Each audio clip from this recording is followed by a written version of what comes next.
ಏನಾಯ್ತು? ಒಂಥರ ಆಗ್ತಿದೆ ಬಾಬಾ, ತಲೆ ಸುತ್ತಾ ಇದೆ. ನನಗೂ ಹಾಗೆ ಅನಿಸ್ತಾ ಇದೆ ವೈದೇಹಿ. ಹೋಗೋಣ ಬಾ. ವೈದೇಹಿ ಎದೇಳು ಎದೇಳು. ವೈದೇಹಿ ವೈದೇಹಿ ವೈದೇಹಿ ಎದ್ದೇಳು. ವೈದೇಹಿ ಎದ್ದೇಳು. ವೈದೇಹಿ ವೈದೇಹಿ ವೈದೇಹಿ ವೈದೇಹಿ.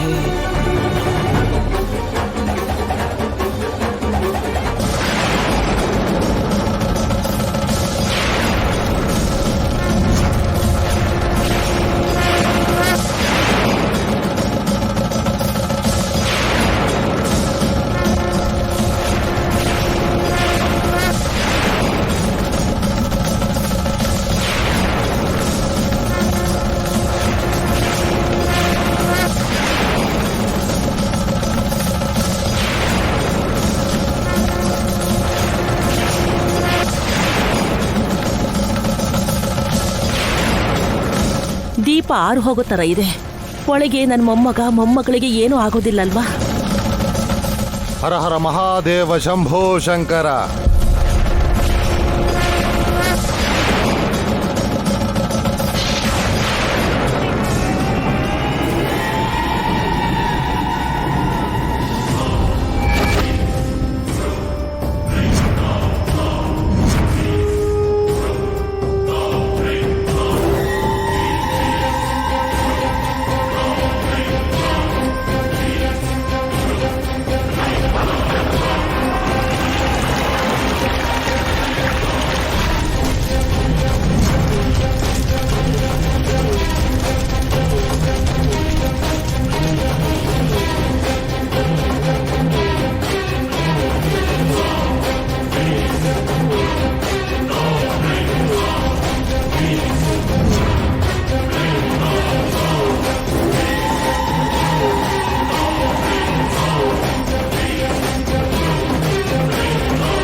ನಮ್ಮನ್ನ ಕ್ಷಮಿಸು ದೇವ್ರೆ.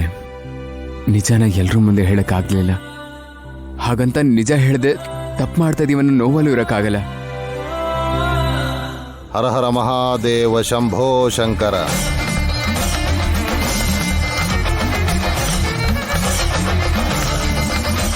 ಏನ್ ನಡೆದಿದೆಯೋ ನಿಮಗ್ ಗೊತ್ತು, ಆ ದೇವ್ರಿಗೆ ಗೊತ್ತು.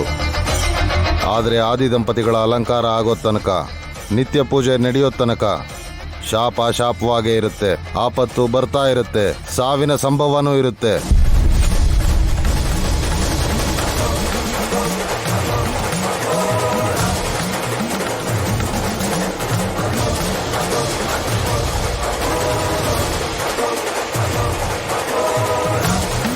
ಅನುಗ್ರಹ ಆಗ್ರಹಕ್ಕೆ ಬದಲಾಗೋ ಮುಂಚೆ ಆಭರಣಗಳನ್ನ ತಂದು ಅಲಂಕಾರ ಮಾಡಿ ಹೊರಡಿ. ಸ್ವಾಮಿಗೆ ಅಲಂಕಾರ ಮಾಡದೆ ಹೋದರೆ ನಿಮ್ಮ ಮುಂದಿನ ತಲೆಮಾರ ಬಗ್ಗೆ ಆಸೆ ಇಟ್ಕೋಬೇಡಿ. ಒಂದು ವೇಳೆ ಗರ್ಭದಲ್ಲಿ ಜೀವ ಹುಟ್ಟಿದ್ರೂ ಅದು ಗರ್ಭದಲ್ಲೇ ಕರಗಿ ಹೋಗುತ್ತೆ. ಹರ ಹರ ಮಹಾದೇವ ಶಂಭೋ ಶಂಕರ.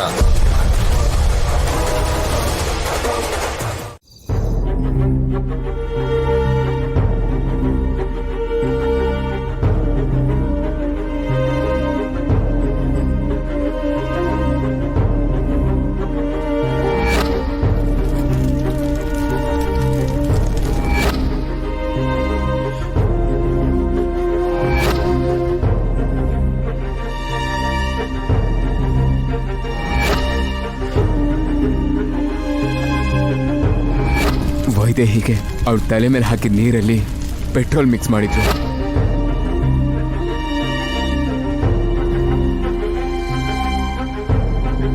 ಹಾಲು ತಗೊಳ್ರಿ.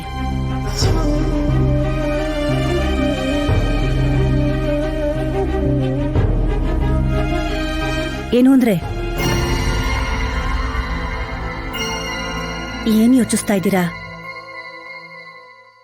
ನೀನೇನು ಯೋಚನೆ ಮಾಡ್ತಾ ಇದೀಯೋ? ದೇವಸ್ಥಾನದಲ್ಲಿ ನಡೆದಿರೋ ಘಟನೆಗಳು ಇನ್ನೂ ನನ್ನ ಕಣ್ಮುಂದೆ ಹಾಗೇ ಇದೆ ಅಮ್ಮ. ಈ ಕುಟುಂಬಕ್ಕೋಸ್ಕರ, ನಮ್ಮ ವಂಶಕ್ಕೋಸ್ಕರ ವೈದೇಹಿ ಮತ್ತೆ ದೇವಾಂಶ್ ಎಷ್ಟು ಕಷ್ಟಪಟ್ರು. ಇಷ್ಟು ದಿನ ನಾವು ವೈದೇಹಿ ಬಗ್ಗೆ ತುಂಬಾನೇ ತಪ್ಪಾಗಿ ತಿಳ್ಕೊಂಡಿದ್ವಿ ಅಂತ ಅನಿಸ್ತಾ ಇದೆ. ಮನ್ಸಿಗೆ ಬೇಜಾರಾಗ್ತಾ ಇದೆ ಅಮ್ಮ. ಹೌದು ರೀ, ಇಷ್ಟು ದಿನ ಅವಳು ಪ್ರೀತಿಯಿಂದ ಅತ್ತೆ ಅಂತ ಕರೆದಾಗ ಅವಳು ವೈಶಾಲಿ ಅನ್ಕೊಂಡು ಕೋಪಿಸ್ಕೊಂಡೆ, ಹೇಗಂದ್ರೆ ಹಾಗೆ ಬೈದೆ, ದ್ವೇಷಿಸ್ದೆ. ಎಷ್ಟ್ ನೋವಾಗಿರುತ್ತೋ ಏನೋ.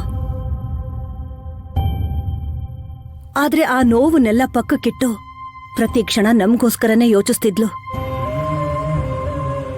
ನಿಜ ಕೌಸಲ್ಯ, ಇವತ್ತು ನಮ್ಮ ಮುಖದಲ್ಲಿ ನಗು ಇದೆ ಅಂತಂದ್ರೆ ಮುಂದಿನ ತಲೆಮಾರಿಗೆ ಭವಿಷ್ಯ ಆಗಿರೋ ವೈದೇಹಿನೇ ಕಾರಣ. ಹೌದತ್ತೆ, ಎಷ್ಟು ಸಲ ಅವಳನ್ನ ಈ ಮನೆಗ್ ಕಾಲಿಡ್ಬೇಡ ಅಂತ ಕುತ್ತಿಗೆ ಹಿಡಿದು ಹೊರಗ್ ತಳ್ಳಿದ್ರು ಆ ಅವಮಾನನ ಸಹಿಸ್ಕೊಂಡು ಏನೇ ಆದ್ರೂ ಧೈರ್ಯ ಗೆಡ್ದೆ ನಾನು ಈ ಮನೆಗ್ ಸೇರ್ದೋಳು, ಈ ಮನೆನ್ ಕಾಪಾಡೋ ಜವಾಬ್ದಾರಿ ನಂದು ಅಂತ ವಾಪಸ್ ಬರ್ತಿದ್ಲು. ಅದಕ್ಕೇನೆ ವೈದೇಹಿನ ಈ ಮನೆ ಸೊಸೆ ಅಂತ ಅಲ್ಲ, ಅದಕ್ಕೂ ಮೀರಿದ ಗೌರವ ಸಿಗ್ಬೇಕು.